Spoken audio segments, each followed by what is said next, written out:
Have you ever wondered what a single day of distraction costs? Not just for a company, but for you personally? Research suggests that in the US alone, workplace distractions cost businesses over $650 billion a year. But the personal cost is even more revealing. A study from the University of California found that it takes an average of 23 minutes and 15 seconds to get back on track after just one interruption. If your day feels like a constant battle for focus, a blur of notifications and to-do lists that never seem to shrink, you are not alone. And more importantly, it is not a personal failure. We are living in a system that is designed for distraction. But what if there was a way to redesign your days? Not to become a productivity machine, but to finally create space for the things that truly matter. As you settle in tonight preparing for rest, I want to share a remarkable truth.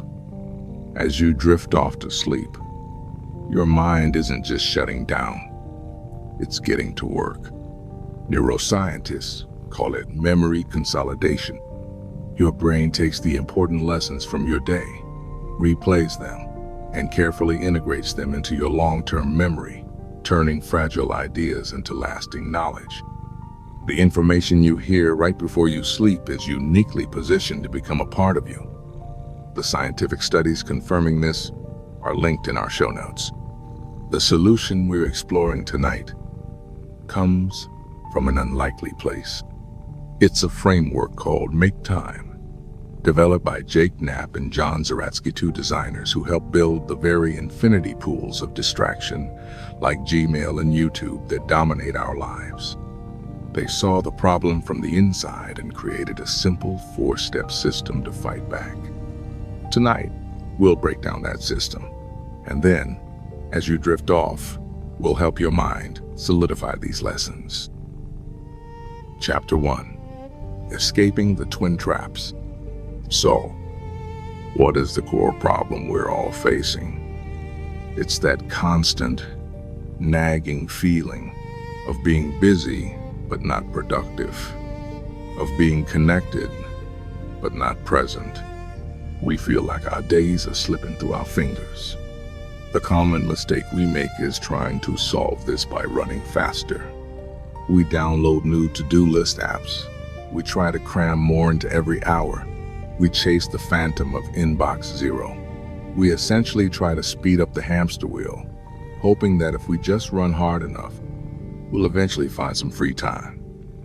But it never works. This is where Knapp and Zeratsky offer a crucial discovery.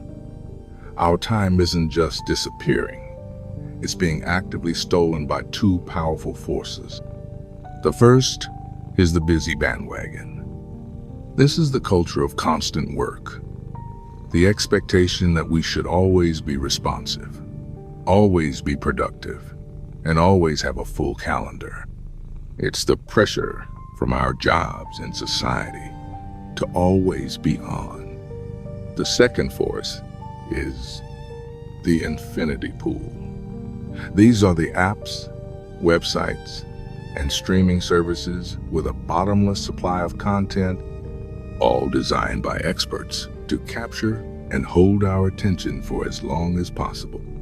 Now, it's easy to blame the technology, the infinity pools. But research reveals something fascinating. The number one distraction in the workplace isn't email or social media. It's other people. This tells us that the busy bandwagon, the culture of constant interruption and expectation, is the more powerful force. The technology is just the delivery system. So, the solution isn't to find a better app or a new productivity hack. The solution is to get off the hamster wheel entirely. It's to stop relying on willpower and instead intentionally redesign our days and our environment to make focus the default setting. The goal isn't to do more, faster. It's to intentionally create space for what actually matters.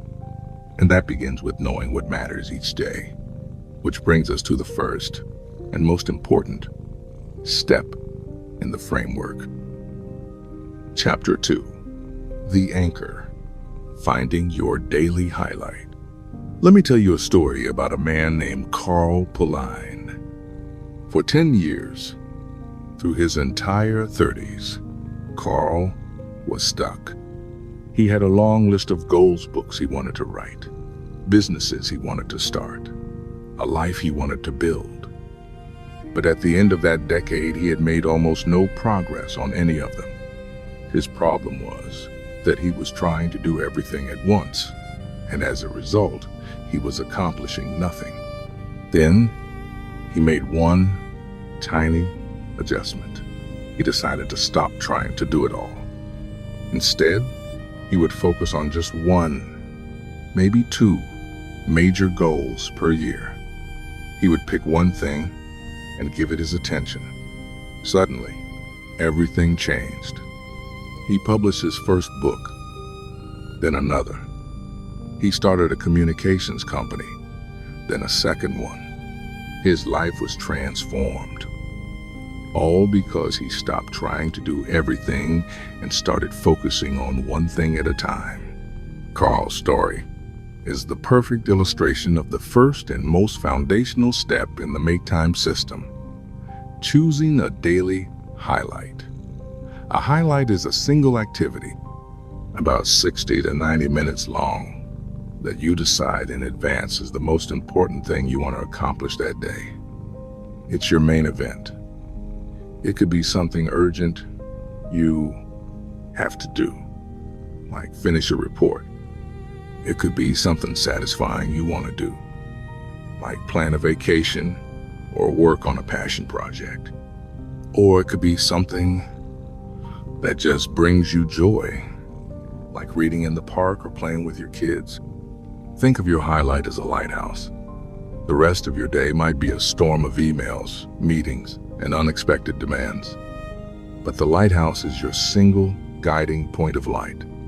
If you reach it, if you make time for that one thing, the day was a success, no matter what else happened. It prevents the days from blurring into one another and ensures that you are intentionally moving toward what you value. So, as you listen tonight, ask yourself this simple question. What's your lighthouse for tomorrow? What one thing, if you did it, would make the day feel meaningful?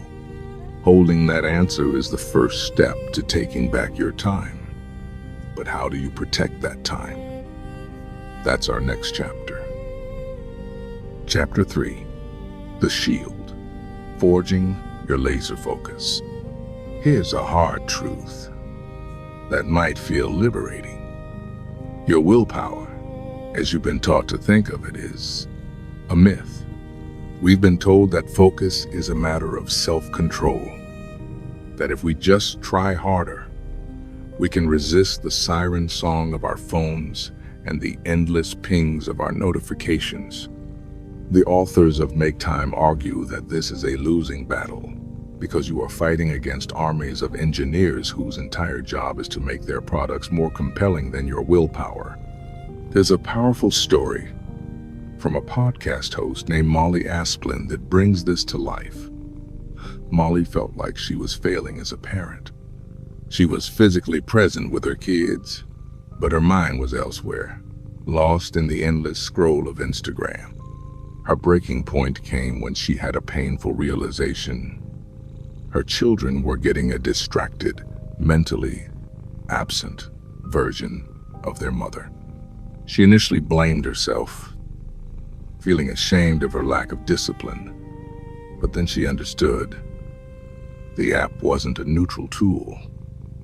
It was designed to be addictive. So she stopped fighting a battle she couldn't win. Instead of relying on willpower, she redesigned her environment. She used an app to create phone-free windows during family dinner and her evening wind down. She created barriers to make distraction harder and focus easier. This is the essence of the second step. Laser. It's about becoming a master of your environment, not your willpower. It's about proactively removing distractions so you don't have to resist them in the first place.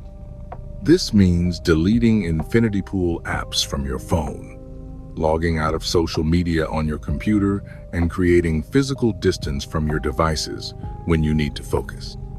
Many of us fear this. We have a fear of missing out. But what Molly Asplin and the authors of Make Time discovered is the joy of missing out on the noise, the anxiety, the constant low-grade stress of being available to everyone and everything at all times. Imagine a day where you're not constantly reacting, where you are the one in control of your attention. That's not a fantasy. It's the result of designing a life that makes focus the easy choice. If this idea of reclaiming your focus resonates with you, take a moment right now to subscribe to the Sleep Learn System. We release new episodes every week to help you build a more intentional life, one night at a time. Now, even with the perfect environment, focus is impossible if you're running on empty. Which brings us to our final, crucial step. Chapter 4, the fuel, energizing your body and brain. Have you ever had one of those days? You haven't done much. You've mostly been sitting at a desk, but by 3 p.m., you feel completely drained. Your focus is shot, and you find yourself mindlessly reaching for your phone or a sugary snack. Why does this happen? Where does all our energy go? The Make Time framework introduces a simple but profound concept: energize. The idea is that our ability to focus is directly tied to our physical energy. The authors argue that our modern sedentary lives are out of sync with our primal bodies. We were not built to sit under fluorescent lights for 8 hours a day. The solution is to reconnect with basic, ancient human behaviors: movement, real food, quality sleep, and face-to-face connection to keep our bodies battery charged. Consider the story of Nicholas Robb. He was a successful entrepreneur who had built a 6-figure business, but he was working 80-hour weeks and was utterly miserable and burnt out. To recover, he didn't just work less. He fundamentally redesigned his life. He moved to the country, built an office surrounded by nature, and began to prioritize his physical health, his diet, his rest, his movement. The result? His business now earns more than ever, but it requires far less of his time. He succeeded by realizing that his energy was his most valuable asset. The book uses a perfect metaphor for this. Your brain is like a smartphone. When it's fully charged, it's fast, powerful, and can handle complex tasks with ease. But when it's at 10% battery, it's slow, glitchy, and can barely open an app. Trying to focus when you're exhausted, poorly nourished, or sleep-deprived is like trying to run a complex program on a phone with a dying battery. It just won't work. This is the ultimate benefit of the energized step.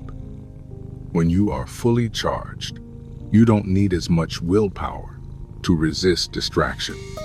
Your focus becomes natural, almost effortless, because your brain has the fuel it needs to perform at its best. We dive deep into topics like this every single week, connecting big ideas to your daily life. Make sure you hit that follow or subscribe button so you never miss an episode. So, there it is. A simple yet powerful framework for taking back your time and attention. First, you recognize and escape the traps of the busy bandwagon and the infinity pools. Second, you anchor your day with a single, meaningful highlight. Third, you shield your attention with laser-like focus by redesigning your environment.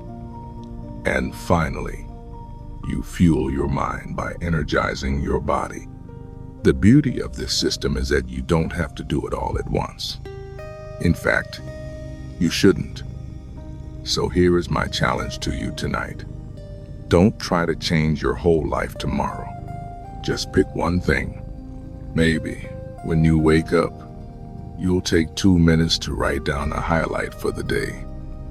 Or maybe you'll go for a 15-minute walk at lunch.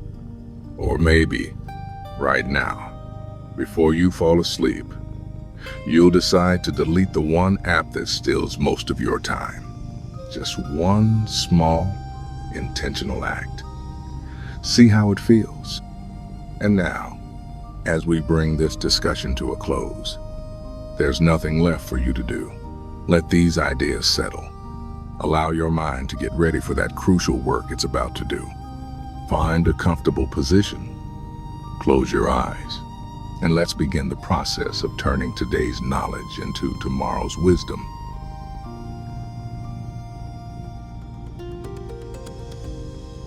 Let go of the day.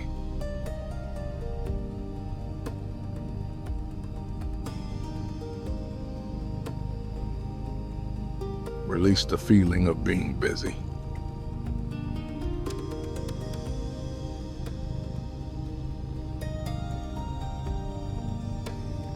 Your mind is quiet now.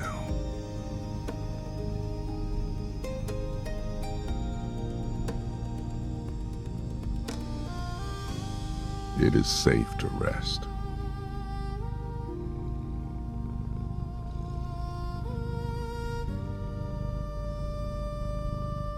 Tonight, your brain will store what is important.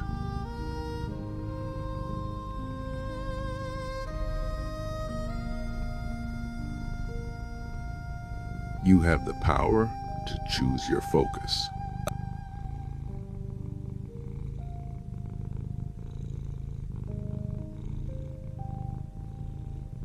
You can design your time.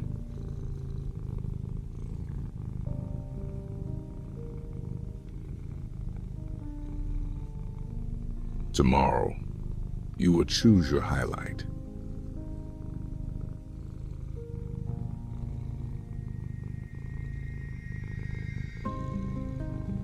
A single point of light guiding your day.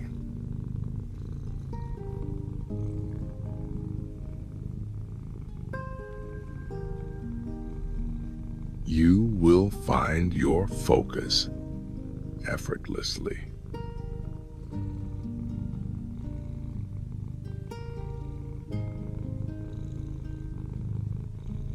You will feel energized.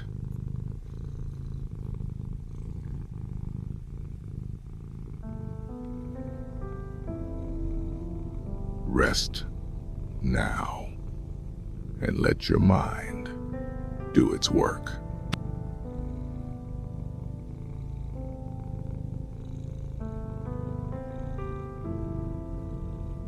Deep, restorative sleep.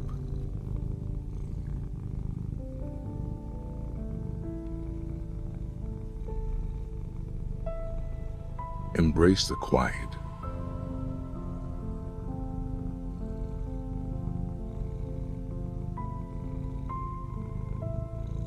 Letting go of all distractions.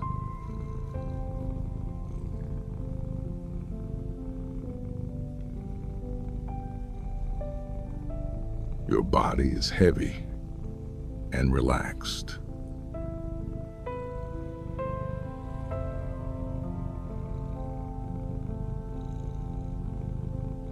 Your mind is clear and calm.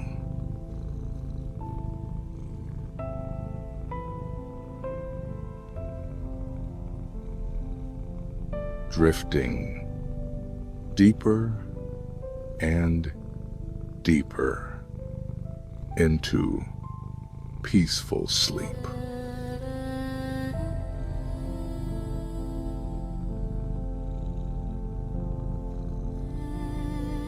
Rest.